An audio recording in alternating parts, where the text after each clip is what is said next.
Halo semuanya, pernah nggak sih kalian mikir tentang berlian atau dari mana asal berlian itu? Berlian yang kita tahu bahwa hal ini atau benda ini adalah sebuah aset yang sangat bernilai. Tapi ada loh sisi gelap dari asal usul berlian.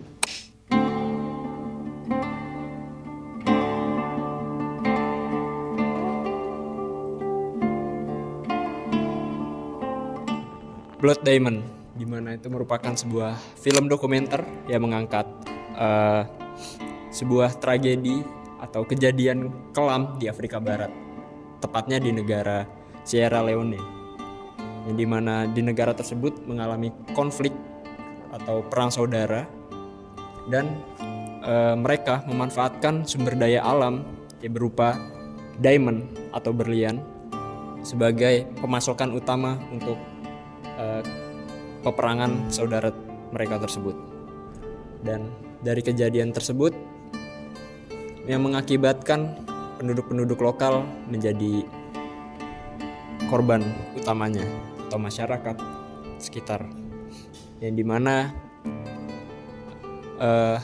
salah satunya itu ada anak-anak dan juga orang dewasa, dimana anak-anak dijadikan sebagai tentara dan juga orang dewasa yang dijadikan sebagai pekerja paksa. Dan kejadian ini merupakan kejadian yang terjadi pada tahun 1990-an. Dan dari kejadian tersebut yang mengakibatkan banyaknya berlian-berlian ilegal yang berasal dari kawasan konflik menjadi beredar. Dan hal tersebutlah yang membuat peperangan tersebut tidak selesai-selesai.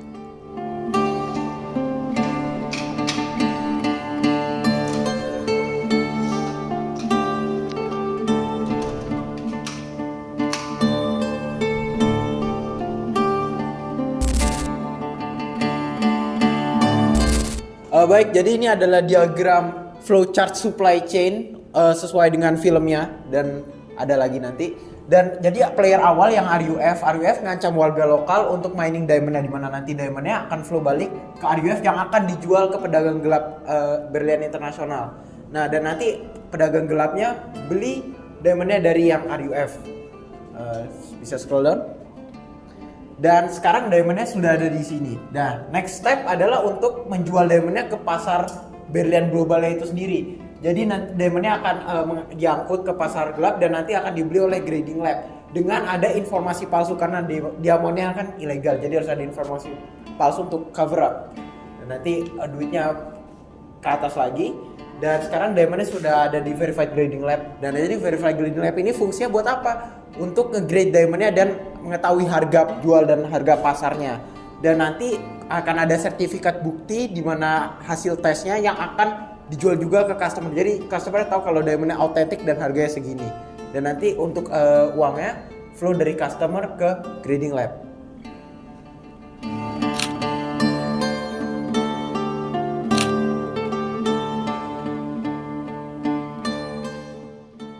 Nah, penambangan berlian ilegal ini pada kasus Blue Diamond tentu menimbulkan permasalahan dalam segi lingkungan, dan ini tidak sejalan dengan prinsip sustainable supply chain, di mana faktor lingkungan itu juga menjadi faktor yang sangat penting.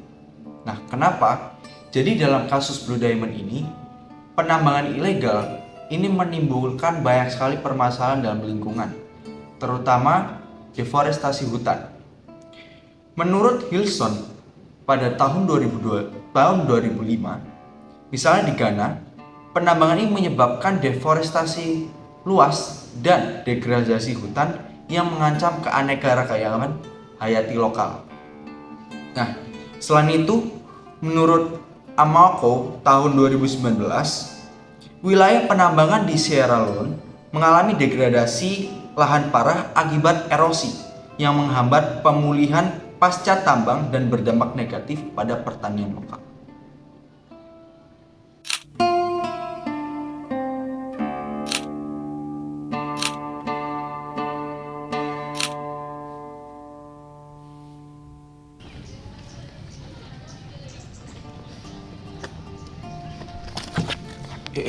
Itu bukannya rantai pasok berlian ilegal ya? Nyiptain dampak sosial dan ekonomi yang serius gak sih? Mana banyak pekerja termasuk anak-anak. Dipaksa bekerja, dia di tentara. Duh, melanggar HAM banget. Belum lagi konflik bersenjata kayak gitu didanai sama berlian. Memperpanjang penderitaan rakyat lagi. Terus pendapatan negara hilang juga karena berlian diperdagangkan secara ilegal. Mana ketergantungan pada ekspor berlian tuh memicu Dutch disease. Duh, ya emang sih yang kena sektor lain seperti pertanian ngelemah karena nilai tukarnya naik akibat lonjakan ekspor. Ya emang akibatnya gara-gara negara nggak hanya gagal sejahtera tapi juga terperangkap dalam kemiskinan. Duh, kasihan banget deh. Baik, di sini saya akan menjelaskan tentang tantangan implementasi SCM dalam industri berlian, yaitu yang pertama kali adalah kelemahan regulasi. Bagaimana sih, apa aja sih kelemahan regulasi itu? Yaitu tentang keterbatasan tentang KPCS, yaitu Kimberley Process Certification Scheme, dalam mengatasi praktik ilegal dan pelanggaran HAM. Lalu ada politik dan sosial yang tidak stabil, yaitu konflik politik yang berkepanjangan di kawasan penghasil berlian seperti sesuai dalam film Blue Diamond, yaitu di Sierra Leone dan Republik Demokratik Kongo, menyebabkan ketidakstabilan yang sangat menghambat dalam prinsip keberlanjutan. Lalu yang terakhir adalah keterbatasan teknologi dan transparansi. Jadi kemacetan lalu lintas di kota-kota besar menjadi masalah yang signifikan, mengakibatkan waktu tempuh yang lebih lama dan peningkatan biaya operasional.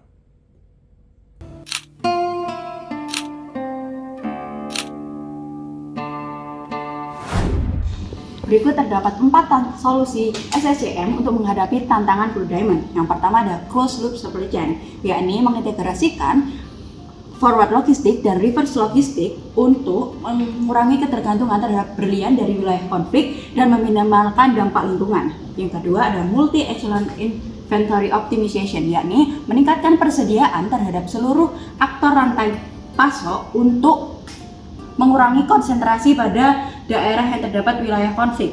Dan yang ketiga ada supply chain operation reference, yakni solusi yang mengintegrasikan 5 kerangka kerja utama, plan, source, make, delivery, and return untuk meningkatkan standarisasi dan transparansi pada akuntabilitas produk.